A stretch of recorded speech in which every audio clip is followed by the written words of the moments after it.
CEMA calls for ministerial powers over state-owned enterprises not to be allocated to one minister. Sharon Anau with the details. The Commodities Export Marketing Authority CEMA says ministerial powers over state-owned enterprises, SOEs, must not be allocated to one minister alone. CEMA Marketing Manager Brian Kenesia told the Bills and Legislation Committee during their hearing into the SOE's Amendment Bill 2024. He said ministers are vulnerable to making decisions not in the best interest of SOEs as the sole power of an SOE is vested in the one minister alone. Currently, we, under the Minister of Commerce, which is we're dealing with one minister responsible for most of the authority thing to do with CEMA. But the inclusion of the Minister of Finance, in our view, is that if we have two ministers responsible for dealing with affairs to do with CEMA, I think that would be okay with the current liberalization. Just putting more powers in one minister. It falls along the line where there are certain things that shouldn't be happening, but it happened because one minister is responsible for most of the decision over the board. So if we're looking at the Minister of Finance coming in and then the Minister of Commerce, at least along the line of decision making, that would be appropriate for a new revitalized CEMA than leaving it on one minister carrying up the whole responsibility for decision making. Yeah. Very courageous. Yeah. I mean, that is how we look at the current situation of CEMA. Good. Yeah. Just leaving it on one hand is more. Yeah, it could be okay in some sense, but not the way forward for CEMA. Mr. Kenesia adds for CEMA's operation, having the Minister of Finance as their minister under the reviewed Act will contradict CEMA's operation. We remain as it is, that putting a lot of powers on one minister is not ideal for CEMA. Because if you're looking at the Minister of Finance, they are more on the funding side, which is we like it.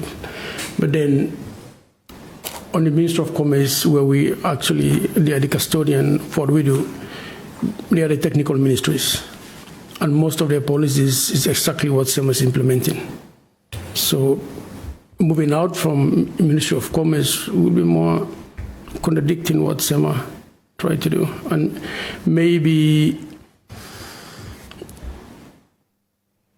when it comes to the priority of the revitalization of CEMA, the Minister of Finance will not along the line of what CEMA tried to achieve in terms of our corporate plan and the operational matters, which is the commercial, the trading function that we're currently doing. Meanwhile, BLC member Honorable Matthew Wale explains misuse and mismanagement of SOE's processes and funds in the past was one of the reasons for having two ministers looking after the SOEs under the 2007 SOE Act. And so that was the backdrop to this legislation. The legislation aimed to create a tension, a constructive tension. That's why it brought in two ministers. The technical ministry, its minister had to be one of the accountable ministers, and of course all SOEs have to operate commercially, and therefore the Minister of Finance had to be the other. And so that relationship really has helped in the governance to turn SOEs around. If you had just one minister, I think bayumi po problem iti. So the first question to you is, what this bill is doing is it's getting rid of that tension. It's assigning almost all of the powers go now longo finance minister. Its finance minister will basically monopolize powers when it comes to the SOE. Is that a good policy? Sharon Nanau, SIBC TV.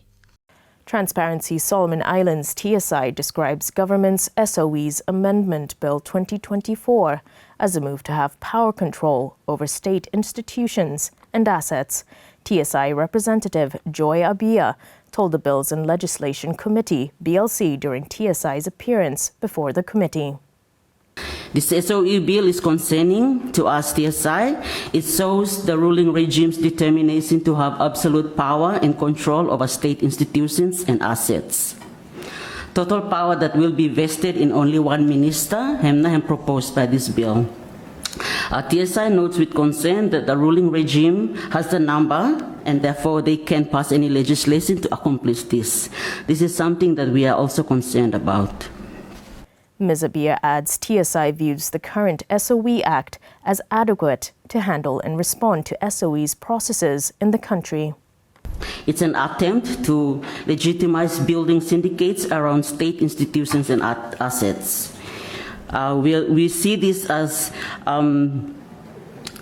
bill that attempt for giving absolute power and control, and it's legalizing corrupt activities, promoting conflict of interest, lack of transparency and accountability. And this one by creating high risk of political influence through the appointment of SOE boards and having cronies only to be appointed there. When we have only one minister that is having this total power and accountability of the SOEs.